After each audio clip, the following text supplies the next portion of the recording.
হাসিনাকে পুষে রেখেছো কোন দুঃখে? আগে তো তাকে তাড়ানো দরকার। কি ভাই কথা শুনছেন? 2024 সালের 5ই আগস্ট কয়েক হাজার 2000 ছাত্রকে খুন করে, অসংখ্য মানুষকে লাশ গুম করে, আয়না ঘর বানিয়ে দেশে আলেমদেরকে হত্যা করে, সেনাবাহিনীকে গুলি চালানোর নির্দেশ দিয়ে আমাদের দেশে বসে বসে খাচ্ছে। আমি তো আল্লাহর কাছে দোয়া করি, আল্লাহ ফেরাউনের পানিতে ডুবে মৃত্যু মুসা নবী দেখেছে, আমরা দেখতে পারিনি। আমাদের জীবদ্দশায় যেন এই লেডিস ফেরাউনের ফাঁসিটা অন্তত দেখে যেতে পারি। আমিন বলে। তোমরা বলছো বাংলাদেশি তাড়াবো, তাহলে তসলিমা নাসরিন আর হাসিনাকে যদি ক্ষমতা থাকে মোদি, আগে তাড়িয়ে দেখাও। যদি তাড়াতে পারো তাহলে বলবো ঠিক আছে, আসল বাংলাদেশি তাড়াচ্ছ। কোন স্বার্থে, কিসের জন্য? একটা বাংলাদেশ ইন্টারন্যাশনাল যে ট্রাইব্যুনাল কোর্ট, যে ট্রাইব্যুনাল কোর্ট হাসিনা নিজেই তৈরি করেছিল আলেমদের ফাঁসি দেবে বলে, মাদ্রাসাওয়ালাদের ফাঁসি দেবে বলে, কোরআন প্রেমিকদের ফাঁসি দেবে বলে, এবং শত শত মানুষকে সে জেলে রেখে ফাঁসি দিয়েছে হাসিনার 2010 সালে নিজের তৈরি করা ট্রাইব্যুনালে। কি বলছি কথা বুঝতে পারছেন না? আর সেই ট্রাইব্যুনালে ক্ষমতা পাল্টে গেছে, এখন ওই ট্রাইব্যুনাল থেকে নিজের ফাঁসির রায় হয়ে গেছে। গর্ত আমরা লোকের জন্য খুঁড়ি, কিন্তু নিজের গর্তে যে নিজে পড়তে হয় এটা অনেকে জানি না। তাই আমরাও চাই রোহিঙ্গারা চলে যাক, বাংলাদেশি চলে যাক, কিন্তু হাসিনাকে যেদিন তাড়াতে পারবে, নষ্ট ভ্রষ্টা পতিতা তসলিমাকে যেদিন তাড়াতে পারবে, আমরাও সাপোর্ট করব। আমাদের দেশে আমাদের ট্যাক্সের টাকায়, আমাদের জনগণের টাকায় একটা ফাঁসির দণ্ডাদেশ প্রাপ্ত হাসিনা কেন ভারতবর্ষে বসে বসে খাবে? এ প্রশ্ন করার অধিকার একজন ভারতবাসী হিসাবে আছে না নাই? জোরে বলেন। তবে মনে রাখবেন, যতই যাই করুক না কেন, আমরা এদেশে জন্মেছি, এদেশে মরব, আর মরার আগে ঈমান, ইসলাম, কোরআন, দ্বীন, নবীর সুন্নাত বুকে ধারণ করে মরব বলি ইনশাআল্লাহ। বলি ইনশাআল্লাহ। সবাইকে বলছি, টুপি মাথায় দিন, মুখে দাড়ি রাখুন, সালাম দিন, নবীর সুন্নাত ধারণ করুন, কোরআন পড়ুন, নামাজ পড়ুন, নিজেকে মুসলমান বলে পরিচয় দিন, হীনমন্যতায় ভুগবেন না। বেশি বেশি করে সন্তানদের মাদ্রাসায় পাঠান, উচ্চ শিক্ষায় শিক্ষিত করুন।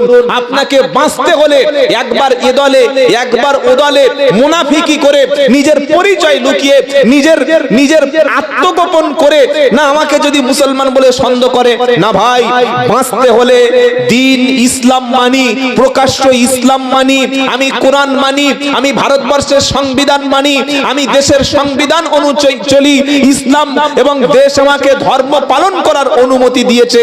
এরকম সাহস বুকে রেখে আমরা আহলে সুন্নাত ওয়াল জামাতের আকীদায় কোরআন সুন্নাহর উপরে, ইজমা কিয়াসের উপরে, সাহাবায়ে কেরামদের উপরে, হাক্কানি উলামাদের সোহবতে বাকি জীবনটা পালন করব বলি ইনশাআল্লাহ। বলি ইনশাআল্লাহ।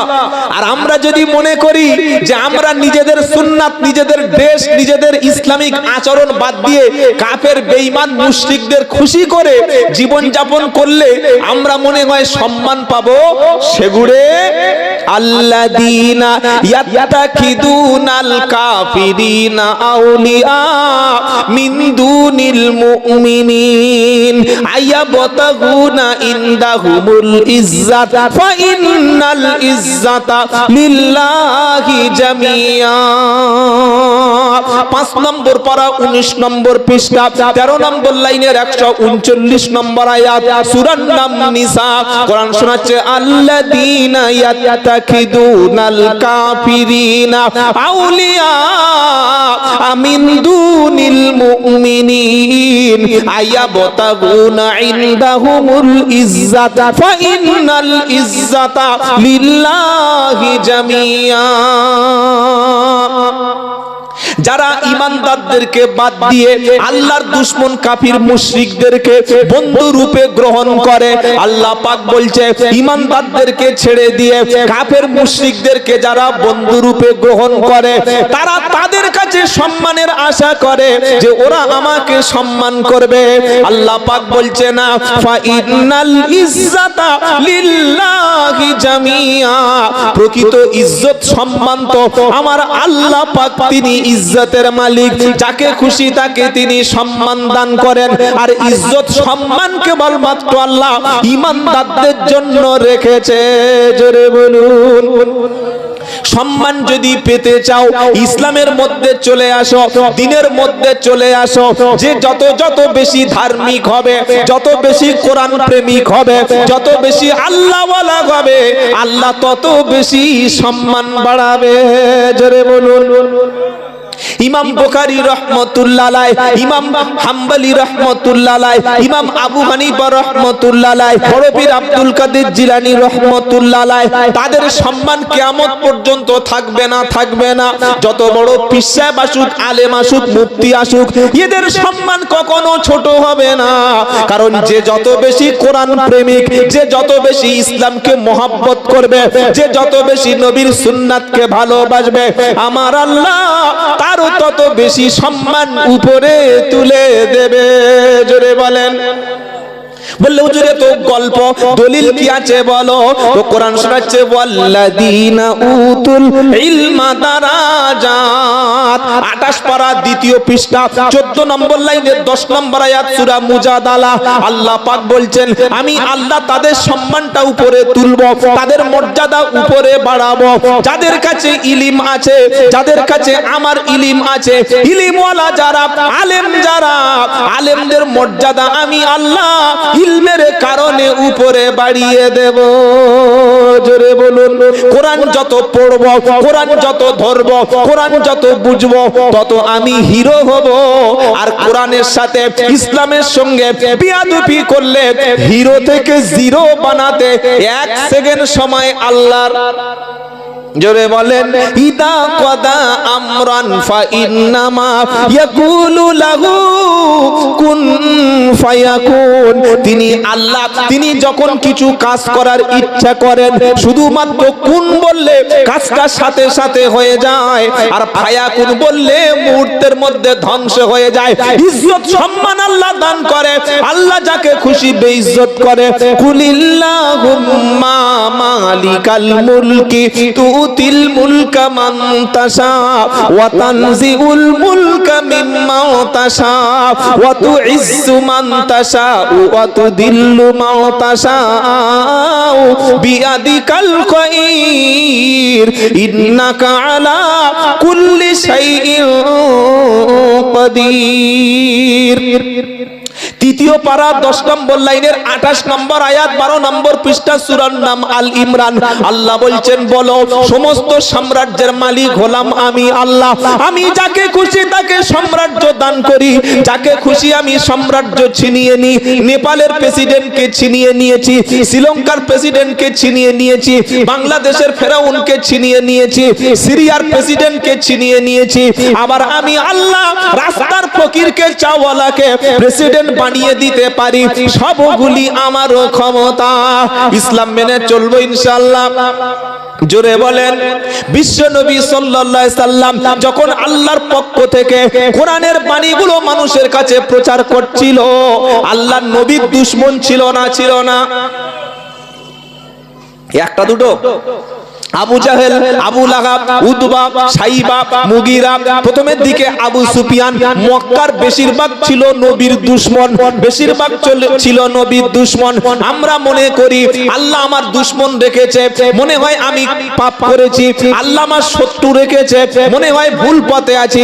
না বন্ধু না, যার ঈমান যত বেশি, যে যত ভালো মানুষ তারও শত্রু। আর সবার সঙ্গে মিলেমিশে চলবে।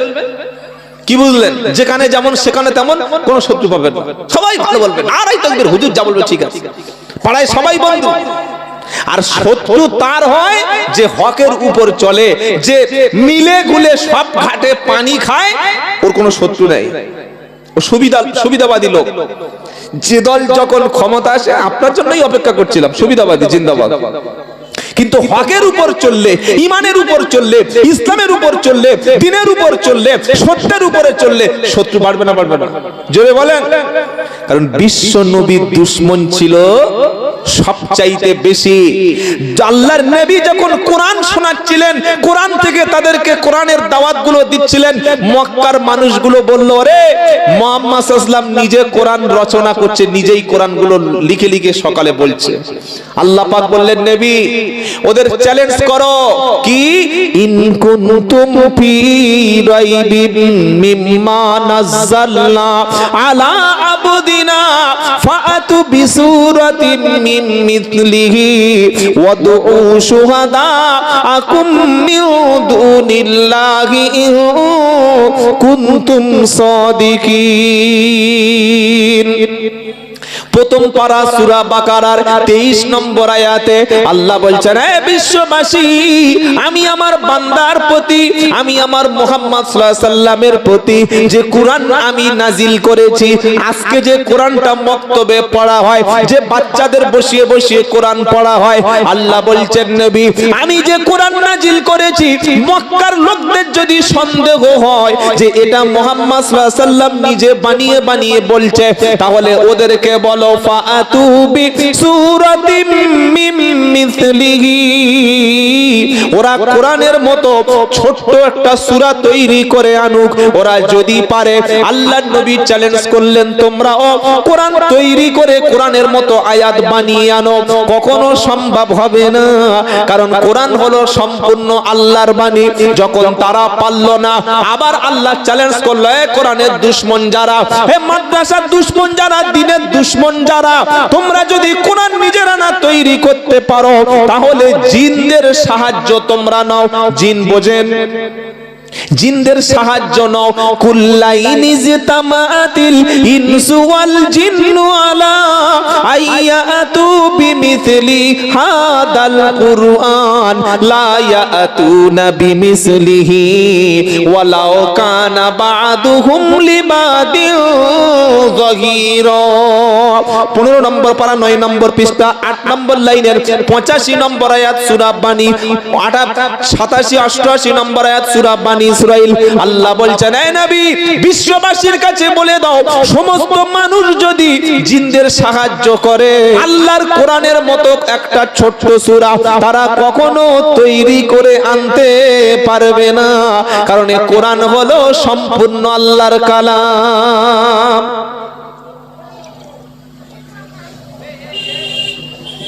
একটা ছোট্ট বাচ্চার সিনায় 30 পারা কোরআন, চারটিখানি ব্যাপার। বুড়ো হয়ে গেছে, চুল পেয়ে গেছে, দাড়ি পেয়ে গেছে, চাচা সূরা ফাতিহা জানো? বললে, হ্যাঁ তোমার চাচির কাছ থেকে শিখেছি। কোথা থেকে শিখেছে? চাচির কাছ থেকে। ইমাম সাহেবের কাছে শিখিনি, হুজুরের কাছে শিখিনি। তো বলো দেখি। পড়তে শুরু করেছে, আলহামদুলিল্লাহি রাব্বিল আলামিন। আলা হবে না আল হবে? জোরে বলেন। প্রথমে ভুল, তারপরে আর রহমানির রহিম মালিকি ইয়াউমিদ্দিন। মালিকি মা টান পান কিচ্ছু নাই, বাংলা পড়ছে। কি বুঝলেন? ইয়াকা না'বুদু ওয়া ইয়াকা নাস্তাঈন, এটা কোরআনে আছে।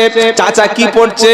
ইয়াকা না'বুদু ওয়া ইয়াকা নাস্তাঈন হিদিনাস সিরাতাল মুস্তাকিম সিরাতাল্লাযীনা আমতা আলাইহিম গায়রুল মাগদুবি আলাইহিম ওয়ালাদ-দাল্লিন। নামাজ হবে? হবে? শীতের সময় ওযু করলো, গোসল করলো, 4:30 ঘুম থেকে উঠলো, ভালো করে পোশাক পরলো, মসজিদের সামনে কাতারে বসে আছে, মনের আনন্দে নামাজ পড়ছে, সব ঠিক আছে, ওযু আছে, গোসল আছে, কাপড় আছে, আতর আছে, দাড়ি আছে, টুপি আছে, কিন্তু কোরআন সহি নাই, তার নামাজ জোরে বলেন হবে না। ইমাম যদি বলে চাচা কোরআন ঠিক নেই, তোমার নামাজ হবে না, ঘুষি মেরে নাক ফাটিয়ে দেবে। তুমি বেশি বোঝো, তুমি আল্লাহ, তুমি আমার নামাজ হচ্ছে কিনা জানো, ওর পাকামি মারবে। কি বুঝলেন? অথচ কোরআন কি বলেছে? ওয়ারাতিলিল কুরআনা তারতিলা। 29 পারা সূরা মুজাম্মিলে আমার আল্লাহ বলছেন, নবী উম্মতের কাছে বলে দাও, ওয়ারাতিলিল কুরআনা তারতিলা।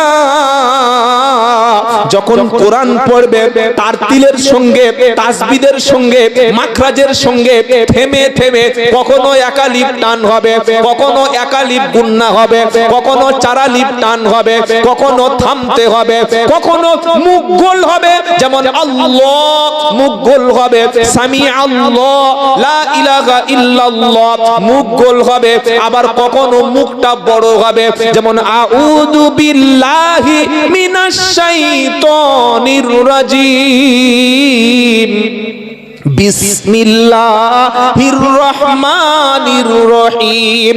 এগুলো শেখার জন্য চায়ের দোকানে পাকামি মারলে হবে না, মাগরিবের পরে লটারির দোকানে বসলে হবে না, মাগরিবের নামাজ মসজিদে পড়ে একটা মিনিট ইমাম সাহেবের কাছে বসে না। হাত দুটো ধরে বলে যাচ্ছি, যা করেছেন সারা জীবন করুন, এসআইআর এর নামটা ঠিক লিখছি না ভুল সংশোধন করছি, জোরে বলেন।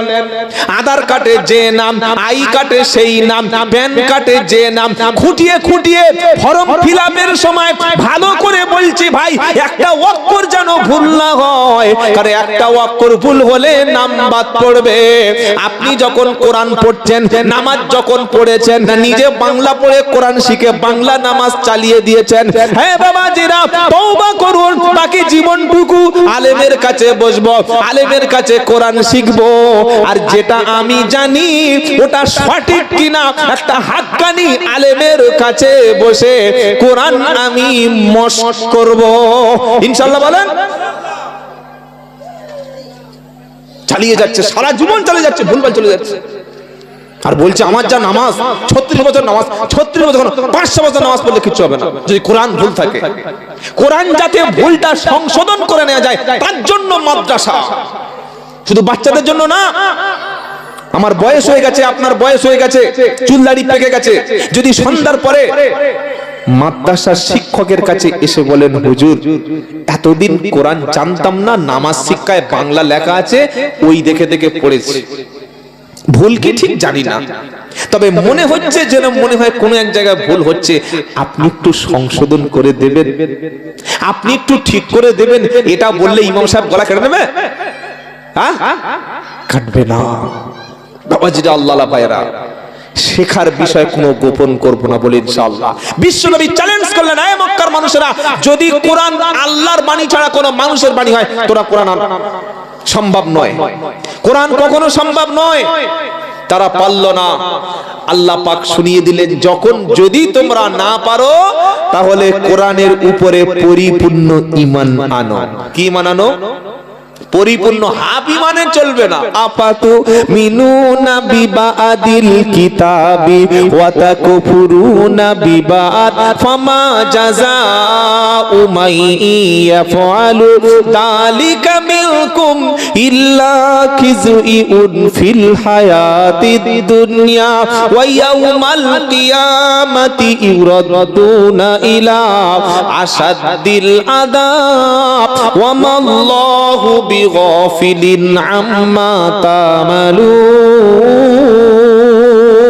প্রথম পারা 14 পৃষ্ঠা 6 নম্বর লাইনের 85 নম্বর আয়াত সূরা বাকারা।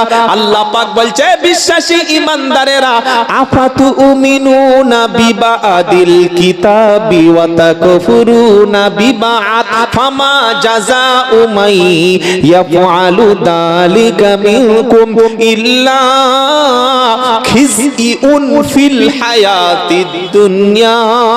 আমার কোরআনের উপরে, আমার আল্লাহর বিধানের উপরে ঈমান যখন কিছুটা আনবে আর কোরআনের কিছুটা কথা যখন অবিশ্বাস করবে, আমার কথা মতো নামাজ পড়বে, তোমার কথা ইচ্ছা মতো সুদ খাবে, আমার কথা মতো তুমি হজ করবে, আবার তোমার ইচ্ছা মতো বিবিকে বন্ধনে পাঠাবে।